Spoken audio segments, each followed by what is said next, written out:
بسم اللہ الرحمن الرحیم۔ السلام علیکم ورحمۃ اللہ وبرکاتہ۔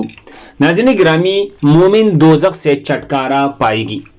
حضرت ابو سعید خدری رضی اللہ عنہ بیان کرتے ہیں کہ رسول اللہ صلی اللہ علیہ وسلم نے فرمایا کہ مومن دوزخ سے چھٹکارا پائے گی تو ایک پل پر رک دی جائیں گے جو جنت و جہنم کے درمیان ہوگا، تو ایک کو دوسرے سے بدلہ دلایا جائے گا جو انہوں نے ایک دوسرے پر دنیا میں مظالم کیے ہوں گے، یہاں تک کہ جب وہ پاک صاف ہو جائے گی تو انہیں جنت میں داخلہ کی اجازت دی جائے گی۔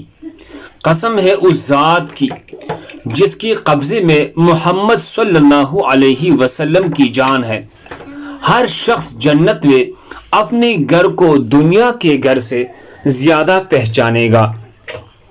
صحیح بخاری حدیث نمبر 6535۔ اللہ ہم سب کو اس پر عمل کرنے کی توفیق عطا فرمائے۔ دوسری مسلمانوں کے فائدے کے لیے آگے ضرور شیئر کریں۔